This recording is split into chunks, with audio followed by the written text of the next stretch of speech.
동갑딸 끼찌 쉐르바츠카야는 올해 나이 18살이다. 이 겨울에 처음으로 끼찌는 사교계에 나다내기 시작하였다. 사교계에서의 그의 성공은 두 언니를 능가하였을 뿐만 아니라 지연은 공작 부인이 예상한 바보다도 한층 더 눈부신 것이었다.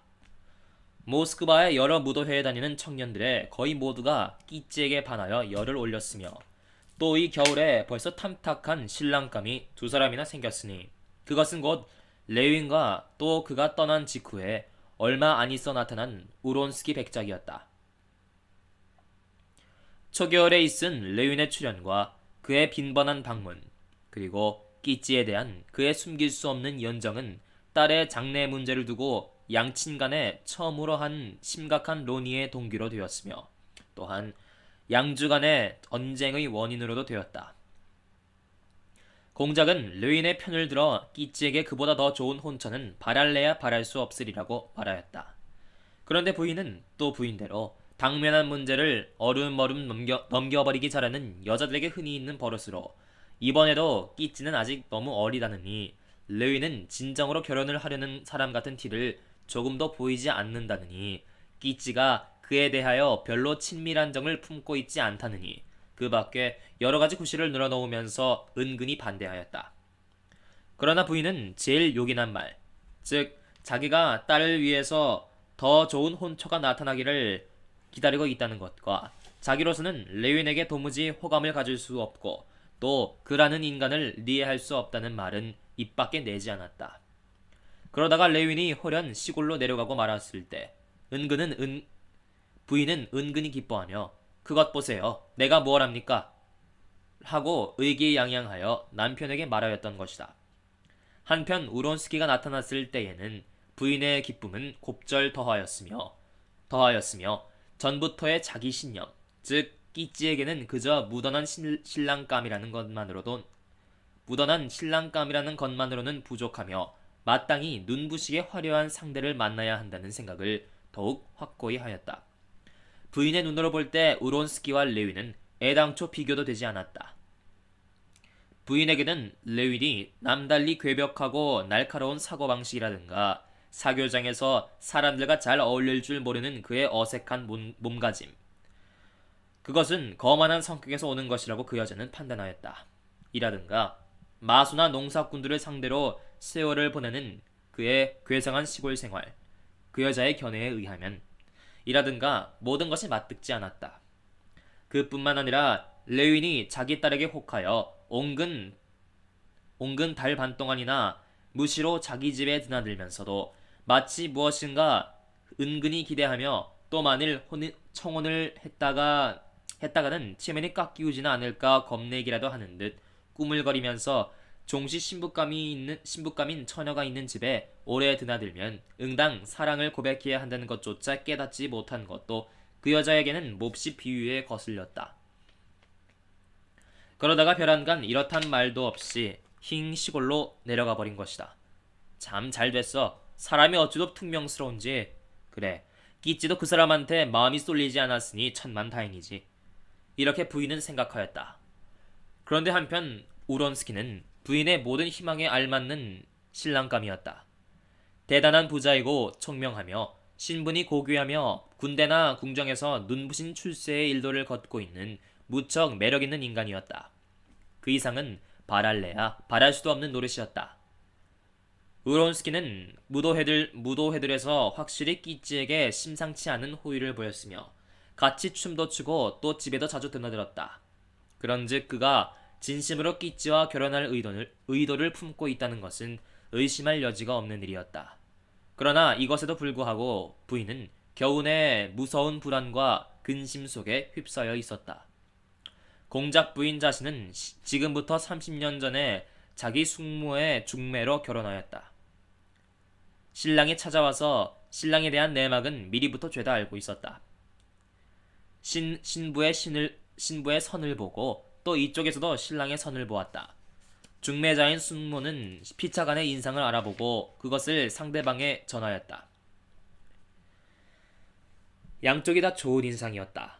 그 뒤 택한 날짜에 신부의 양친에게 청혼이 제출되어 전부터 기다려오던 청혼은 쾌히 승낙되었다. 만사는 아주 용이하게 간단히 진행되었다. 적어도 부인에게는 그렇게 생각되었다. 하지만 자기 딸들의 차례가 되자 부인은 딸을 출가시킨다는 이 얼핏 보기에 가장 예사로운 일로 생각되는 문제가 실제는 얼마나 까다롭고 시끄러운 것인가를 뼈저리게 느끼었다. 두 큰딸, 다리아와 나탈리아를 출가시킬 때만 하여도 얼마나 많은 걱정을 하고 이 생각 저 생각 얼마나 궁리가 많았으며 또 허비한 돈은 얼마나 되며 남편과 충돌된 일은 몇 번인지 모를 것이다.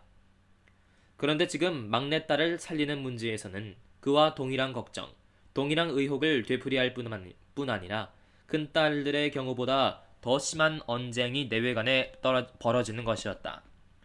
로공작은 세상의 모든 부친들과 마찬가지로 자기 딸의 명예와 순결성이라는 점에서는 각별히 깐깐하고 까다로웠다. 그는 자기 딸들, 그 중에서도 특히 자기가 가장 귀해하는 끼찌에 대하여서는 부질없다고 할 만큼 세심하여 걸핏하면 부인에게 야단을 하며 딸애를 버리려 한다고 나무랐다. 부인은 이미 큰딸들의 출가 당시부터 이것에는 습관이 되어 있었건만 이번에는 어쩐지 남편의 그 까다로운 고집이 상당한 근거를 가지고 있는 것처럼 느껴졌다. 근래에는 사회의 풍습이 많이 변화하여 딸 가진 어머니의 책임도 한결 더 중해졌다는 것을 부인은 느꼈다. 끼찌와 동년배의 처녀들이 따로 하나의 사교계를 만들고 학교에 간답시고 몰려다니며 남자들과 자유로이 교제도 하고 저희들끼리 네거리로 마차를 달리며 또한 르이란스, 약간 정강마디를 굽히는 옛날 외국 여인들의 인사법을 하는 처녀들이 거의 없어진 것을 부인은 보았다. 그러나 무엇보다도 놀라운 것은 모든 처녀들이 남편을 택하는 것은 자기들의 일이지 부모들이 알 바 아니라고 굳게 확신하여 마지 않는 그 사실이었다. 이제는 처녀들을 출가시키는 법도 기왕과는 다르니까. 그들 젊은 처녀들은 말할 것도 없고 심지어는 낯살 먹은 사람들마저 모두 이렇게 생각하며 꼭 또 공공연히 말하는 것이었다. 그렇지만 한편 그러면 지금은 대체 어떤 식으로 출가를 시키는가 하는 데 대하여서는 부인은 누구에게서도 확답을 들을 수가 없었다. 부모가 자녀들의 운명을 결정하는 프랑스식 습관은 용납되지 않고 비난을 받았다. 처녀에게 전적으로 자유를 주는 영국식 습관도 역시 채용되지 않았으며 또 그것은 러시아 사회에서는 불가능한 것이었다. 한편 러시아식 중매 방법은 퍽 우매한 것으로 인정되었으며 다른 사람들은 물론 부인 자신도 그것을 우습게 여기는 터이었다. 그러나 어떻게 시집을 가며 어떻게 딸을 출가시켜야 하는가에 대해서는 아무도 아는 사람은 없었다. 부인이 어쩌다가 이 문제를 가지고 논의해 본 사람들은 신통히 모두가 다 똑같은 말을 하였다. 그만두시오. 이제야 그런 구식 습관을 버려야지요. 사실 결혼을 하는 건 젊은이들이지 부모들이 아니니까요. 그러니 젊은이들이 자기 마음대로 처리하도록 맡겨두어야죠. 물론 딸을 가지지 않은 사람들은 이렇게 말하는 것도 좋을 것이다. 하지만 부인은 남자들과 가까이 사귀는 사이에 딸이 사랑에 빠질 수 있다는 것, 그나마 애당초 결혼할 의사가 없는 남자나 혹은 남편이 될 만한 자격이 없는 남자를 사랑하게 될 수도 있다는 것을 잘 알고 있었다. 그리하여 우리 시대의 젊은이들은 마땅히 자기 운명을 스스로 결정하여야 한다고 남들이 제 아무리 부인에게 깨우쳐 주어도 부인은 도무지 그것을 믿을 수가 없었다. 부인의 생각으로 볼 때 그것은 이를테면 5살 먹은 어린애에게 장탄한 권총을 좋은 장난감이라고 내맡기는 것과 마찬가지로 시대의 여하를 막론하고 도저히 신용할 수가 없는 노릇이었다. 이런 까닭에 공작 부인은 큰딸들 때보다 몇 곱절 끼찌 문제로 애를 태우고 있는 것이었다. 이제 와서 부인은 혹시 우론스키가 자기 딸의 마음을 농락하는 데 그치고 그만 돌아서 버리지는 않을까 하는 것이 걱정이었다. 부인은 딸이 진작부터 그를 연모하고 있다는 것을 알았으나 그 사람은 성실한 인간이니 설마 그런 짓이야 하랴 하고 스스로 자기 마음을 위안하는 것이었다. 그러면서도 일변 남녀 간의 교제가 자유로운 지금 세상에서는 젊은 처녀의 마음을 홀리는 것은 아주 쉬운 일일 뿐더러 도대체 남자들이란 그런 죄를 짓는 것쯤은 예사로운 일로 여긴다는 것을 부인은 알고 있었다. 지난 주일에 있은 일이지만 끼찌는 마주르카를 추면서 우론스키와 주고받은 이야기를 어머니에게 전하였다. 이 대화는 얼마간 부인의 마음을 진정시켜주기는 하였으나 그래도 영 마음을 놓을 수는 없는 일이었다. 우론스키는 끼찌에게 말하기를 자기네 두 형제는 매사에 모친 의사를 좇는 것이 습관되어 모친과 상론하지 않고서는 무슨 중대한 문제를 결정할 엄두를 내지 못하노라고 하였다.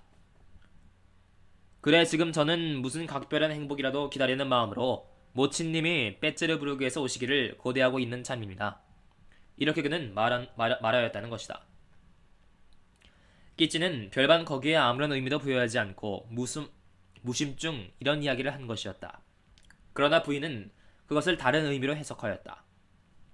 부인은 우론스키의 로모가 불일간 도착하리라는 것을 알고 있었으며 늙은이가 자기 아들이 선택한 혼처를 흡족히 여기리라는 것도 알고 있었다. 우론스키가 자기 모친의 기분을 해할까 두려워 아직껏 구혼을 하지 않고 있다는 것이 부인에게는 이상스럽게 보이지 않는 것은 아니었으나 부인은 이 혼인이 성립되기를 바라며 또 그보다도 자기의 근심 걱정에서 해방되기를 바라는 나머지 그런 일도 있을 수 있으려니 믿는 것이었다. 지금 남편 집을 영 나와버릴 작정을 하고 있는 맏딸 돌리의 불행을 보기는 부인에게 있어 말할 수 없이 가슴 아픈 일이었지만 그래도 바야흐로 결정되려는 막내 땅의 운명에 대한 불안은 부인의 모든 감정을 사로잡고 있었다. 그런데 오늘은 또 레윈의 출연으로 하여 시름이 새로 하나 더 늘었다. 부인은 자기 눈으로 보기에도 한때 레윈에게 마음을 끌린 것이 틀림없는 딸애가 이제 와서 쓸데없이 성실한 티를 내느라 우론스키 쪽을 거절해버리지는 않을까 하는 것이 염려되었다. 또 설사 그런 일은 없다 치더라도 여하튼 레윈의 출연으로 말미암아 이제 거의 다 성사되나 다름없는 이번 일이 헝클어지고 지체될까봐 걱정스러웠다. 그래, 그 사람은 여기 온 지 오래됐다던? 집에다 돌아왔을 무렵에 부인은 이렇게 레윈의 일을 물었다. 오늘 오셨다나봐요. 오늘 오셨다나봐요. 난 내게 한마디 일러두어야겠다만 하고 부인은 허두를 떼었다. 그러나 심각하면서도 활기를 띤 모친의 얼굴을 보자 끼찌는 이제 무슨 말이 나오려는지 대뜸 짐작이 갔다. 어머님, 금시의 얼굴이 빨개지며 얼른 모친에게로 몸을 돌리면서 끼찌는 말했다. 제발해서 그 일에 대해선 아무 말도 말아주세요. 난 알고 있어요. 단 알고 있다니까요. 끼찌 역시 소원인즉 모친이 바라는 바와 마찬가지였지만 모친의 소원의 동기를 생각할 때 저욱이 모욕을 느꼈던 것이다. 그저 내가 말하려는 건 말이다. 한 사람에게 공연한 희망을 품게 하고 어머님, 제발 부탁이에요. 그런 말씀 하지 마세요. 그건 입 밖에 내기도 무서운 말인걸요. 오냐, 그만두겠어. 딸의 눈에 눈물이 핑 도는 것을 보고 부인은 말하였다. 하지만 꼭 한 가지 내 부탁이 있다. 얘야, 넌 무슨 일이고 내게 숨기지 않겠노라 접대 약속했었지? 앞으로도 정말 숨기지 않을 테냐? 그럼요 어머님, 절대로. 무슨 일이건. 낯을 붉힌 채 모친의 얼굴을 빤히 쳐다보며 끼찌는 대답하였다. 하지만 전 지금은 아무것도 할 말이 없는걸요. 전 말을 하고 싶어도 무슨 말을 어떻게 했으면 좋을지 모르겠어요. 전 모르겠어요. 그래, 저런 눈으로 거짓말은 아마 못할 거야. 미소를 머금은 얼굴로 딸의 흥분된 행복스러운 양을 바라보며 부인은 속으로 생각하였다.